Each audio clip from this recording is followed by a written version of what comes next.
Hoje é dia do primeiro terrorzinho do ano.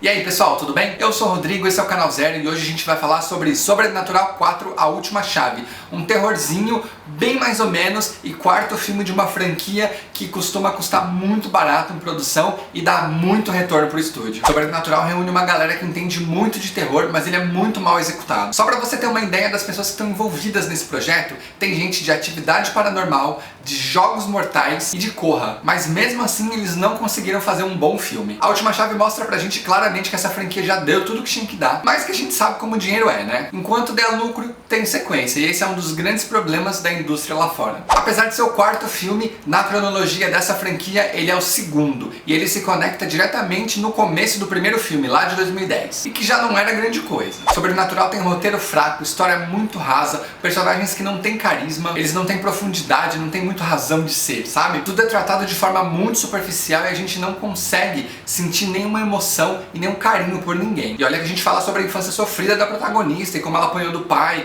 a mãe dela é assassinada e mesmo assim nenhuma emoção. As coisas são tão apressadas que a gente não consegue sentir nada direito. E olha que o filme nem tem tanta história pra isso, viu? Nem a reviravolta que eles tentaram colocar teve impacto. É um apanhadão de mais do mesmo, salpicado com alguns jumpscare pra agradar o público. Outros dois pontos que eu tenho pra destacar nesse filme, que não são pontos positivos, infelizmente, são os diálogos que estão beirando a novela mesmo, assim. Em especial pro reencontro da Elise com o irmão dela que ela não via há muitos anos. É muito fake. E outro ponto é que esse filme mente pra gente. O trailer mostra uma série de cenas que não aparecem na versão final do filme. Inclusive a cena com a Melanie Gaydos e o pôster que só tem aquela imagem pra impactar. De qualquer forma, é sempre bom lembrar que essa é a minha opinião e eu recomendo sempre que vocês assistam tudo o que vocês tiverem vontade e depois vem aqui pra gente conversar. Agora, se você quiser ver um bom filme de terror, essa não é a opção. E se eu te desanimei, já fica aqui meus sentimentos, mas não sai do vídeo ainda não, que a gente vai conversar agora sobre a história e os spoilers, beleza? Mas antes da gente começar, se inscreve no canal se você ainda não for inscrito, se no final do vídeo você gostar, dá o seu like pra eu saber e comenta aí, você já viu Sobrenatural 4? Você gosta dessa franquia? Qual é o seu filme preferido da série Sobrenatural? Me conta aí e me fala tudo o que você quiser falar sobre esse filme pra gente papear, beleza? Bom, Sobrenatural 4 começa lá em 1953 em Five Keys, Novo México. Five Keys, pegou? A gente conhece a infância da Elise, que é a médium lá do primeiro filme. Ela é sensitiva desde criança e tá lá na sala com a família enquanto o pai assiste uma notícia falando sobre a execução de um cara na cadeira elétrica. Enquanto ela ouve, ela tá desenhando coisas de terror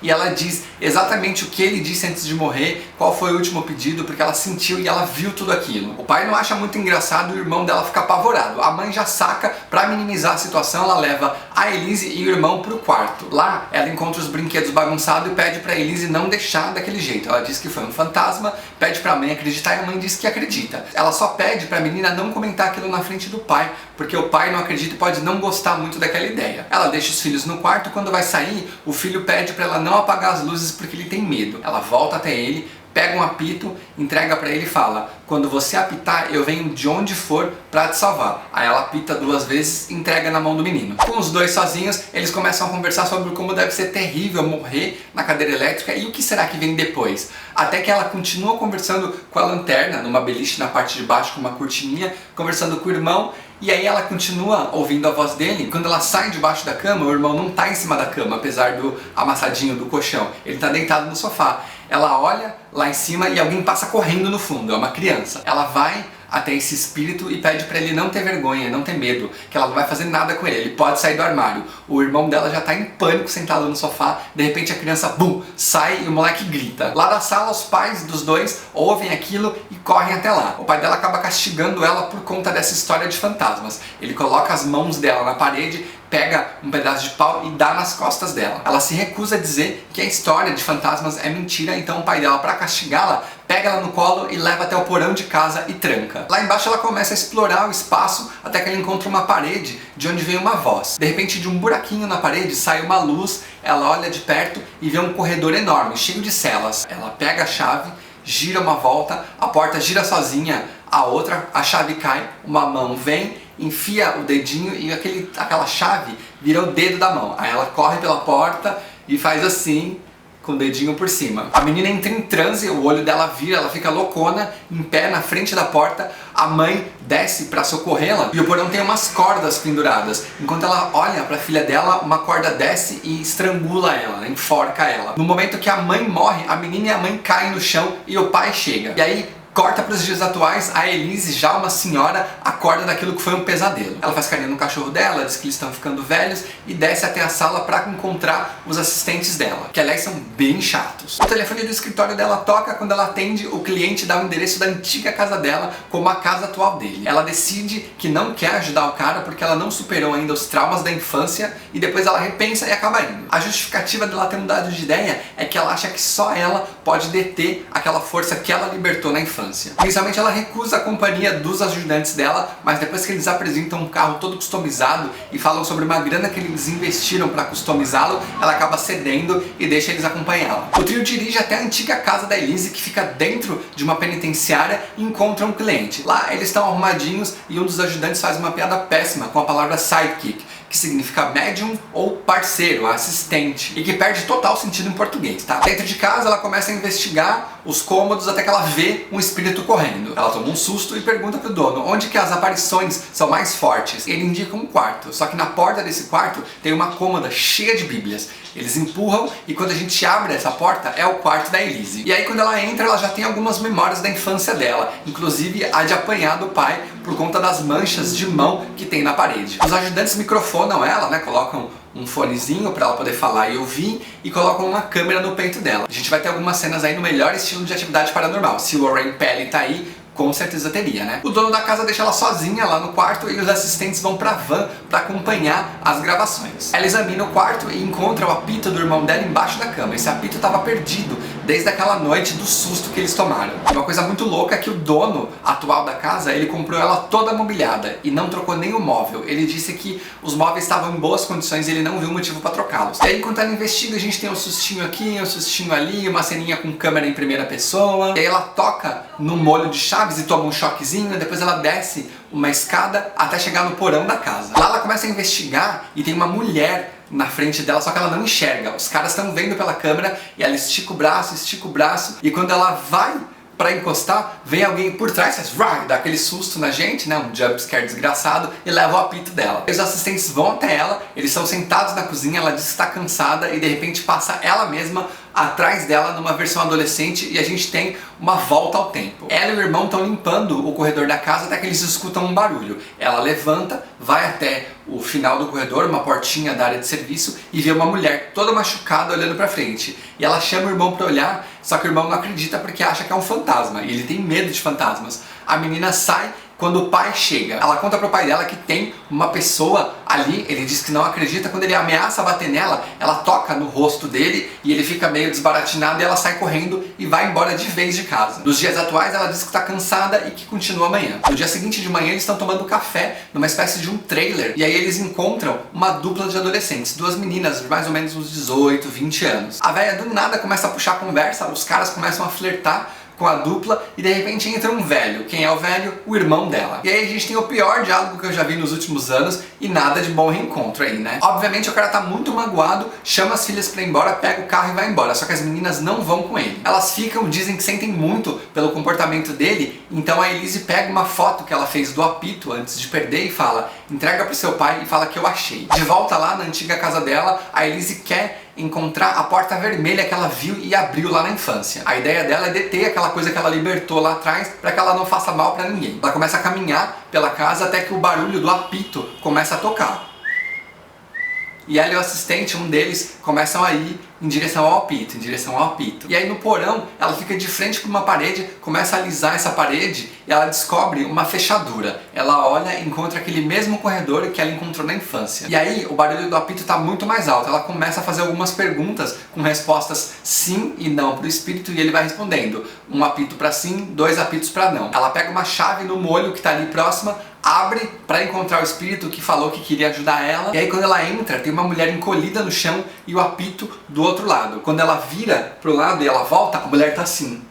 E aí ela vira de novo, ela volta, a mulher dá um tapa nela e joga ela pra trás. Depois de bater na Elise, a mulher pede ajuda, ela tá viva. O dono da casa surge com uma arma, rende o assistente e a Elise tranca eles no portão. O outro assistente acompanha aquilo de fora e vem pra resgatar. Ele consegue enganar o dono da casa e acaba matando ele, derrubando um guarda-roupa em cima da cabeça, esmagando ele. Ah, e sabe uma coisa que tem nesse filme? Aquele passarinho que é tipo um pêndulo que a gente viu anteriormente. Depois disso, a polícia chega em casa e pede pra Elise ir prestar depoimento no dia seguinte. Ela olha pra cima e vê um espírito lá em cima no segundo andar na janela. Na manhã seguinte, o irmão dela e as duas meninas vão até a casa pra encontrar o tal apito que a Elise tinha encontrado. Eles começam a revirar a casa pra ver se encontram. Enquanto isso, a Elise tá lá dando depoimento pro policial até que ela vê uma espécie de espírito de uma das sobrinhas dela. Ela toma um susto e decide ir correndo pra casa pra ver se encontra a menina viva ainda. Essa menina e a irmã dela, elas seguem pelo porão pra procurar o tal do apito. De repente ela encontra um molho de chaves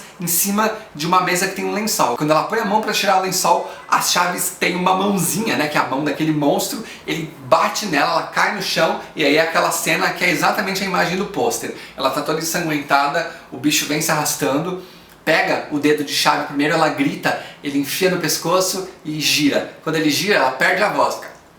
Depois ele tira, com o outro ele faz um rasguinho no peito dela, com o outro dedo ele enfia, gira e ela desmaia na hora. A Elise chega e encontra a menina com a irmã e o pai. Os paramédicos levam a menina inconsciente, o pai vai junto com a ambulância e a irmã dela diz que ela também vê coisas e que ela quer ajudar. À noite eles seguem vasculhando dentro da casa e a Elise encontra um vestido que está atrás de uma hélice, tipo de uma tubulação de ar daquela casa. O ajudante tira a porta, ela pega o vestido e quando ela encosta, ela consegue ver a história daquele vestido. A gente volta para a adolescência dela e descobre que o pai dela estava mantendo aquela menina que parecia um fantasma em cativeiro. A menina consegue fugir e quando ela tá saindo de casa, ela tropeça numa escada. E aí é a hora que a gente faz o link com a cena dos dois irmãos limpando o corredor, sabe? Ela tava viva ali. Depois que a Elise disse que viu um suposto fantasma e foi embora, o pai entrou na área de serviço e matou a mulher na paulada. Volta pra Elise de hoje que sacou a história e fica mal. Lá no fundo, ela encontra uma mala dentro da tubulação. Quando ela abre, tem um crânio e os pertences pessoais de uma menina. Ela segue andando pelo corredor e encontra várias outras malas.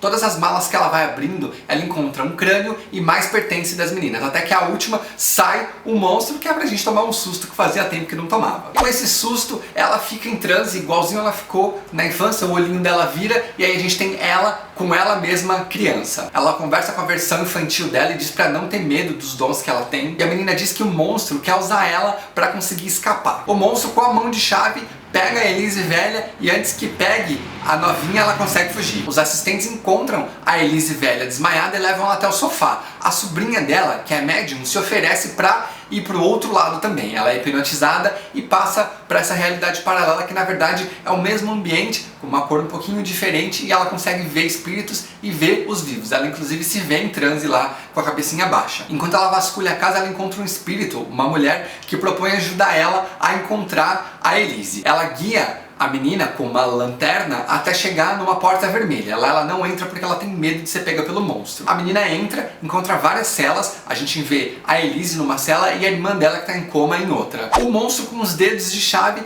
abre uma cela que tá o pai da Elise. Ele vem até onde a Elise tá pra bater nela, só que quem leva pior é ele. Ela cata um pedaço de pau e dá nele com muita força e com muita vontade. Tudo isso dizendo que não tem mais ódio, hein? O monstro pega a sobrinha dela, levanta, a Elise vai tentar salvar, toma uma cacetada, cai no chão e ele vai pra cima dela. Quando ela vai gritar, ele enfia o dedo de chave, desliga a voz dela, a menina vê a Elise caída, pega o apito na mão e joga pra ela. Quando ela pega o apito, ela assopra e aí quem surge? Mamãe. Ela não prometeu que viria de onde fosse pra ajudar? A mãe dela pega a lanterna no chão, segue em direção ao monstro e dá uma lanternada no cara e o cara vira uma faísca lá e desaparece. Enquanto as três estão procurando uma saída, elas vão abrindo várias celas e uma dessas celas tem o menininho do primeiro filme. Em outra porta elas conseguem devolver a sobrinha que estava em coma, que acorda. Numa outra, a sobrinha médium entra e na última, a Elise fica frente a frente com a mãe dela. Elas se despedem sem nenhuma emoção e ela volta pro corpo dela. No hospital as irmãs se reencontram, os irmãos também. A Elise devolve o apito pro irmão dela, ele perdoa ela, eles se abraçam e aí ela sai do hospital. Na casa dela, ela sonha com o caso do primeiro filme. Quando ela acorda, aparece aquele demônio da cara vermelha do primeiro Sobrenatural, pra gente tomar outro susto e ela recebe uma ligação da mãe do menininho pedindo ajuda dela. Ela fala o nome do menino e diz que vai ajudar no dia seguinte. E aí, fim. Se você assistir esse filme e você gostar, já emenda com o primeiro filme porque o negócio é na sequência. Bom, sobre Sobrenatural 4, eu achei um filme muito fraco, achei uma pena inclusive, porque eu gosto muito de filmes de terror, mas eu já não tinha muita simpatia com esse filme desde o primeiro, não vi nem o segundo e não vi o terceiro porque já imaginei a bomba que seria e fui pra assistir o quarto porque eu sei que vocês curtem um terrorzinho que com certeza vai ter bastante debate por aqui, certo? E agora eu quero saber de você, me conta aí nos comentários se você gostou, se você já foi ver Sobrenatural e se você concorda com a minha opinião, que eu quero muito saber. E se você não é inscrito aqui no canal, se inscreve para não perder as novidades, deixa o seu like aqui e vamos conversando, beleza? Então é isso, agora eu vou ficando por aqui, a gente se vê no próximo vídeo e até já!